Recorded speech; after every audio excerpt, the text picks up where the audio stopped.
नमस्कार, आप देख रहे हैं न्यूज रूम लाइव। आपके साथ मैं हूं शिप्रा झा। बुलेटिन की शुरुआत करेंगे बड़ी खबर के साथ। विधान परिषद चुनाव से जुड़ी आपको इस वक्त की बड़ी खबर बता दें। सीएम नीतीश कुमार विधानसभा पहुंच चुके हैं और उनके साथ जेडीयू के वरिष्ठ नेताओं की भी मौजूदगी है। आपको बता दें, चौथी बार सीएम नीतीश कुमार नामांकन करेंगे।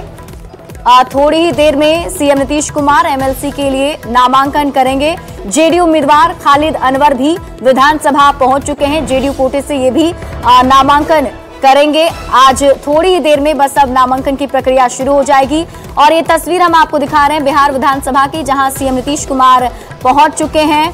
उनके साथ ललन सिंह, अशोक चौधरी, उमेश कुशवाहा, विजेंद्र यादव भी विधानसभा पहुंचे हैं। और अब से थोड़ी ही देर में सीएम नीतीश कुमार चौथी बार एमएलसी के लिए नामांकन करेंगे। और ये तस्वीर आप देखिए बिहार विधानसभा के तस्वीर, जहां सीएम नीतीश कुमार पहुंच चुके हैं। संवाददाता आनंद अमृतराज हमारे साथ जुड़े हुए हैं। आनंद, आज मुख्यमंत्री नीतीश कुमार नामांकन करने वाले हैं, अभी क्या अपडेट है? देखिए, वो नामांकन की प्रक्रिया शुरू हो चुकी है। खालिद अनवर, नीतीश कुमार और संतोष मांझी तीनों इस वक्त नामांकन की प्रक्रिया में शामिल हो चुके हैं और नामांकन कर रहे हैं। और जाहिर सी बात है, आज जेडीयू कोटा से दो थे, नीतीश कुमार और खालिद अनवर, और जीतन राम मांझी के बेटे संतोष मांझी जो बिहार सरकार में मंत्री हैं, वो नामांकन दाखिल कर रहे हैं। 5 मई को तीनों का कार्यकाल खत्म हो रहा था। उसके पहले जेडीयू की तरफ से 2 लोगों को चुना गया, मुख्यमंत्री नीतीश कुमार को और खालिद अनवर जो एमएलसी हैं, और उसके अलावा जीतन राम मांझी के बेटे संतोष मांझी को भी एमएलसी का उम्मीदवार बनाया गया।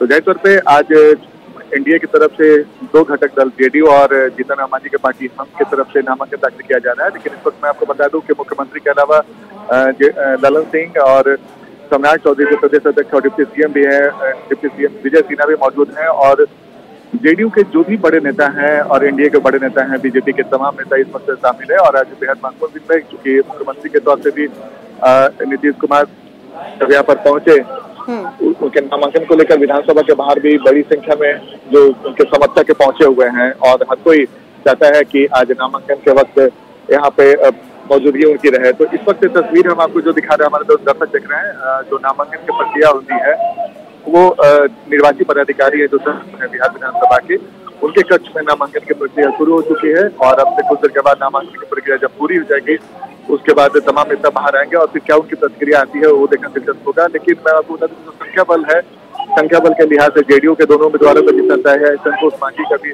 जाना तय है। और अब बीजेपी की लिस्ट तक नहीं आई है कि बीजेपी के उम्मीदवार के तौर पर कौन कौन यहाँ पे नामांकन करेंगे, वो देखना दिलचस्प हो। लेकिन फिलहाल आज एनडीए के 2 घटक दल हैं, जेडीयू और हम, उनके उम्मीदवार के तौर पे 3 उम्मीदवार यहाँ पे नामांकन दाखिल कर रहे हैं और उसकी प्रक्रिया शुरू हो चुकी है। जी चलिए, बहुत बहुत शुक्रिया तमाम जानकारी के लिए आनंद। और सूत्रों के हवाले से आपको बड़ी खबर बता दें, 7 और 8 मार्च को दिल्ली में बीजेपी का मंथन हो सकता है। एनडीए में जो सीट बंटवारा है उसको लेकर ये मंथन किया जाना है। 7 और 8 मार्च की तारीख बेहद अहम बताई जा रही है क्योंकि दिल्ली में एनडीए में सीट के बंटवारे को लेकर मंथन होगा। 8 मार्च को दिल्ली में शाम बीजेपी के केंद्रीय चुनाव समिति की बैठक होगी। बिहार के उम्मीदवारों के नाम पर भी चर्चा हो सकती है। जो दूसरी लिस्ट जारी होगी, हो सकता है कि उसमें बिहार के उम्मीदवारों के भी नाम हो। मुख्यमंत्री नीतीश कुमार कल शाम दिल्ली जाने वाले हैं। शाम 6:40 पर वो पटना से दिल्ली के लिए रवाना होंगे। 7 मार्च को सुबह विदेश दौरे पर भी सीएम नीतीश कुमार को रवाना होना है। आपको बता दें, आज शाम पटना में बीजेपी की प्रदेश चुनाव समिति की बैठक है। सूत्रों के हवाले से खबर है कि एमएलसी चुनाव के लिए उम्मीदवारों के नामों पर चर्चा हो सकती है, जिसमें बीजेपी आज मंथन कर सकती है। और इसके साथ ही 7 और 8 मार्च को दिल्ली में अहम बैठक है, जिसमें एनडीए में सीट बंटवारे को लेकर फॉर्मूला तय किया जाएगा कि आखिर बिहार में खास तौर पर जो सीटों का बंटवारा है वो कैसे होगा। क्योंकि आपको बता दें कि एनडीए के घटक दलों में सीएम नीतीश कुमार की पार्टी जेडीयू, हम और इसके साथ ही उपेंद्र कुशवाहा की जो पार्टी है वो भी शामिल है, चिराग पासवान है, पशुपति पारस हैं। तो ऐसे में क्या कुछ सीट का फॉर्मूला होगा उस पर चर्चा होगी। संवाददाता अमितेश अधिक जानकारी के साथ जुड़े हुए हैं। अमितेश, 7 और 8 मार्च की जो बैठक है वो काफी अहम, क्योंकि अगर बिहार के लिहाज से देखें तो कैसे उन सीट का फॉर्मूला निकलेगा जो सबको पसंद आए? देखिए 8 मार्च को दिल्ली में शाम केंद्रीय चुनाव समिति की बैठक है, बीजेपी की केंद्रीय चुनाव समिति की बैठक, जिसमें बिहार की भी सीटों पर मंथन होगा। बीजेपी के पास अभी 17 सिटिंग एमपी हैं, तो निश्चित रूप से उन सीटों पर बीजेपी चर्चा करेगी। लेकिन उसके पहले आज शाम पटना में, जहां पर बिहार बीजेपी के प्रभारी जो हैं विनोद तावड़े, वो पटना पहुंचे हुए हैं, दिल्ली से पटना गए हैं, तो आज शाम 6 बजे बैठक जो होगी वो काफी महत्वपूर्ण बैठक होगी। उसमें बीजेपी अपने कोटे की जो सीटें हैं उस पर चर्चा करेगी, उस पर मंथन करेगी।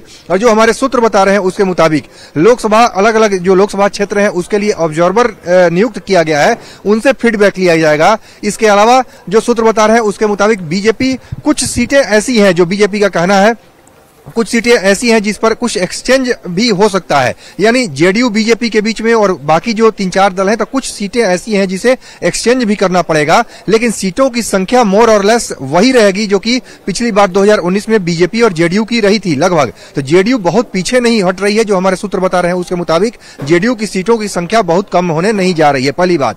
बाकी जहां तक दूसरे जो अलायंस है, अलायंस जो है उसमें चाहे पशुपति पारस की पार्टी हो, चिराग पासवान हो, उपेंद्र कुशवाहा और जीतन राम मांझी, इनको लेकर के जरूर बात है कि इनको कौन कौन सी सीट दी जाए। और इसको लेकर के मंथन, एक संभावना है जो हमारे सूत्र बता रहे हैं उसके मुताबिक, एक संभावना है कि पटना में विनोद तावड़े हैं तो शायद अगर मौका मिले तो बैठक हो जाए, चूंकि कल पीएम की रैली भी है बेतिया में, तो हो सकता है समय मिले तो अलायंस के जितने भी पार्टनर हैं उनके साथ एक बैठक हो जाए। नहीं तो दिल्ली में 7 और 8 मार्च को बैठक होने की पूरी संभावना है। और बीजेपी अपने केंद्रीय चुनाव समिति की बैठक के पहले इन सहयोगी दलों से बात करना चाहेगी और उसमें एक फार्मूला निकालने की कोशिश होगी कि कैसे बीच का फार्मूला निकाला जाए, कौन कौन सी सीटों पर बीजेपी खुद चुनाव लड़ेगी। तभी उस आधार पर बीजेपी केंद्रीय चुनाव समिति की बैठक में जो 8 मार्च को दिल्ली में होनी है उस पर पहुंचने वाले हैं। तो क्या उनकी भी मुलाकात बीजेपी के वरिष्ठ नेताओं से हो सकती है? क्या इस पे चर्चा होगी इस सीटों को लेकर?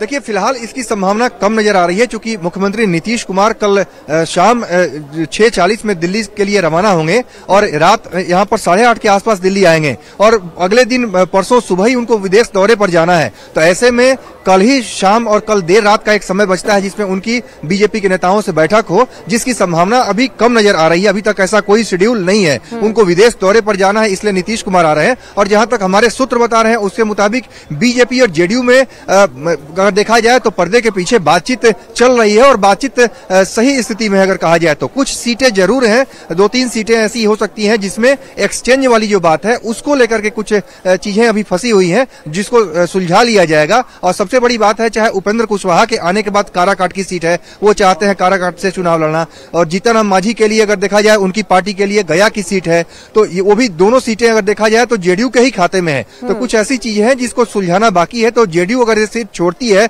तो उसके बदले कौन सी सीट उसे मिलेगी, ये सब छोटी छोटी बातें हैं जिसको सुलझाना बाकी है। अलायंस के साथ में जो बैठक होगी उसमें सुलझाया जाएगा और इस बात की पूरी संभावना है कि 7 और 8 मार्च को दिल्ली में एक बैठक होगी जिसमें इस पर मंथन होगा, चर्चा हो सकती है। जी अमितेश, पिछली बार की अगर हम बात करें तो 17 और 6 का फॉर्मूला था, तो ऐसे में इस बार लेकिन एनडीए का कुनबा जो है वो बढ़ गया है बिहार के लिहाज से अगर हम देखें तो। क्या लगता है वो तालमेल बिठ पाएगा, क्योंकि नाराजगी की बात भी अंदर खाने से सामने आ रही है?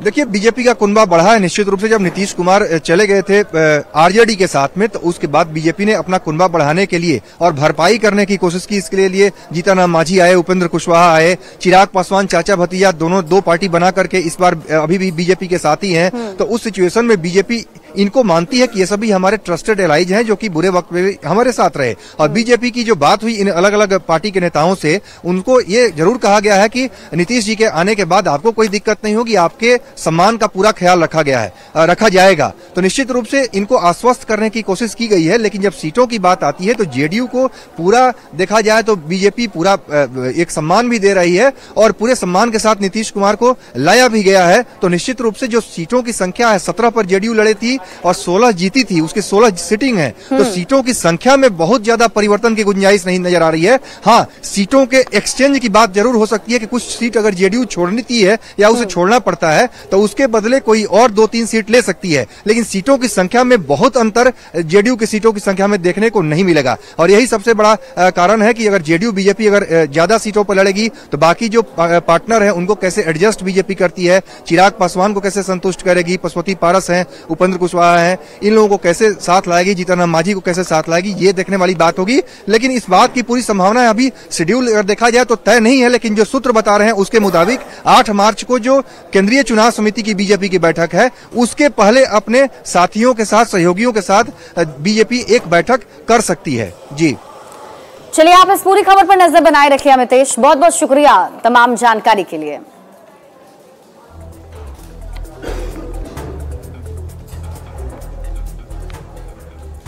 और बढ़ते हैं आगे, आपको एक और बड़ी खबर बता दें, बीजेपी अब अपने दूसरे लिस्ट पर मंथन कर रही है। आपको बता दें कि बीजेपी की तरफ से दूसरी लिस्ट की तैयारी पर अब मंथन किया जा रहा है। पहले ही 195 उम्मीदवारों की लिस्ट बीजेपी की तरफ से जारी कर दी गई है और अब लोकसभा चुनाव के मद्देनजर दूसरी लिस्ट पर भी मंथन हो रहा है और माना यह जा रहा है कि आज इस पर मंथन होने जा रहा है। आज की मीटिंग में कई प्रत्याशी के टिकट कट भी सकते हैं। आज झारखंड की जो 2 सीट है, चतरा और धनबाद सीट पर भी चर्चा हो सकती है। बीजेपी कोर ग्रुप की बैठक में बाकी सीटों के लिए प्रत्याशियों के नामों पर चर्चा होनी है। बता दें कि लोकसभा चुनाव के लिए 195 प्रत्याशियों की पहली सूची जारी करने के बाद बीजेपी ने अब दूसरी लिस्ट की तैयारी भी शुरू कर दी है और इस लिस्ट में बताया जा रहा है कि झारखंड की 2 सीटें भी हैं, चतरा और धनबाद सीट। इन दोनों सीटों पर भी उम्मीदवारों के नामों पर मंथन हो सकता है। और इधर सूत्रों के हवाले से खबर आ रही है कि चतरा और धनबाद में प्रत्याशी तय करने को लेकर बीजेपी पसोपेश में दिख रही है।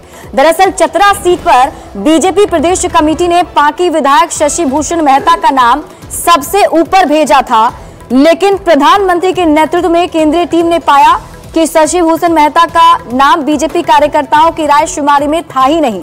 वहीं प्रदेश कमेटी ने रांची लोकसभा सीट के लिए प्रदेश के महामंत्री प्रदीप वर्मा का नाम प्रस्तावित किया था और संजय सेठ के नाम प्रदेश से गई सूची में कहीं नहीं थे।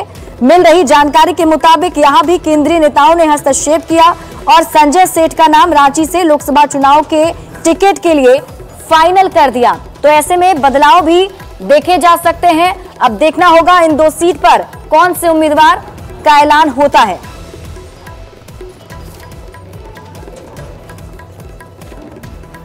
बढ़ते आगे, वित्त मंत्री निर्मला सीतारमण बिहार आ रही हैं। आपको बता दें कि छपरा में आज एक कार्यक्रम में वित्त मंत्री शामिल होने वाली हैं, जहां बताया जा रहा है कि करीब 1 लाख महिला लाभार्थियों से उनकी मुलाकात होगी। बतौर वित्त मंत्री पहली बार निर्मला सीतारमण आ रही हैं। 6 साल में पहली बार उनका बिहार दौरा है। जेपी विश्वविद्यालय में कार्यक्रम में आज वो शामिल होंगी। वित्त मंत्री कार्यक्रम के दौरान केंद्र सरकार द्वारा चलाई जा रही योजनाओं की विभिन्न लाभार्थियों से भी रूबरू हो सकती हैं और उनसे जानकारी भी लेंगी। सीतारमण छपरा में लाभार्थी महिलाओं से मुलाकात करने वाली हैं।